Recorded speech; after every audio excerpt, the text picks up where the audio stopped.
Today, I'm coming with a new topic from chemistry, Unit 15 Air Around Us.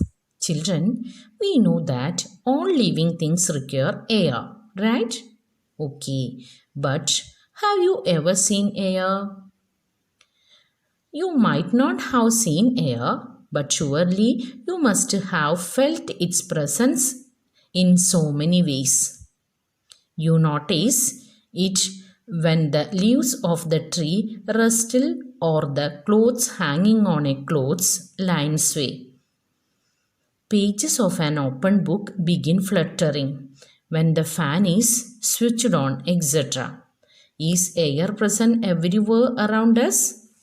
Yes, we can prove with an activity. Take an empty open bottle. Is it really empty or does it have something inside? Turn it upside down. Is something inside in it now? Now dip the open mouth of the bottle into the bucket filled with water. Observe the bottle. Does water enter the bottle? Now tilt the bottle slightly. Does the water now enter the bottle?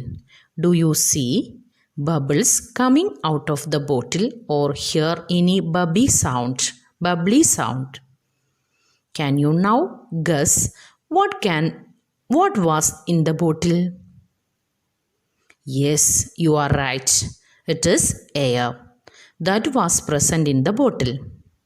The bottle was not empty at all. In fact, it was filled completely with air even when you turned it upside down. That is why you notice that water does not enter the bottle when it is pushed in an inverted position, as there was no space for air to escape. When the bottle was tilted, the air was able to come out in the form of bubbles, and water filled up the empty space that the air has occupied. This activity shows that air occupies space. It fills all the space in the bottle. It is present everywhere around us. Air has no color and one can see through it. So it is transparent. Our earth is surrounded by a thin layer of air. This layer extends up to many kilometers above the surface of the earth and is called atmosphere. So what is atmosphere? The layer extends up to many kilometers above the surface of the earth and is called atmosphere. As we move higher in the atmosphere, the air gets rarer. That is why mountaineers carry oxygen cylinders with them. Okay, then what is air made up of? Yes, until the 18th century, people thought that air was just one substance. Experiments have proved that it is really not so. Air is a mixture of many gases. What kind of mixture is it? Yes, the major component of these mixtures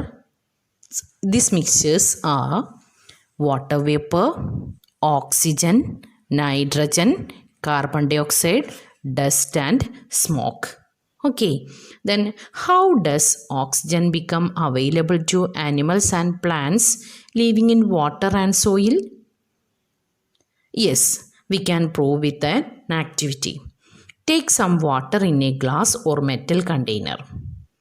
Heat it slowly on a tripod stand. Well before the water begins to boil. Look carefully at the inner surface of the container. Do you see tiny bubbles on the inside? These bubbles come from the air dissolved in water. When you heat the water to begin with, the air dissolved in it escapes. As you continue heating, the water itself turns into vapor and finally begins to boil. Okay, the organism that live in soil also need oxygen to respire, isn't it? Yes. Then, how is the oxygen in the atmosphere replaced? Okay, in this process, plants make their own food and oxygen is produced along with it. Plants also consume oxygen for respiration, but they produce more of it than they consume. That is why we say plants produce oxygen during photosynthesis. It is obvious that animals cannot live without plants. The balance of oxygen and carbon dioxide in the atmosphere is maintained through respiration in plants and animals and by the photosynthesis in plants.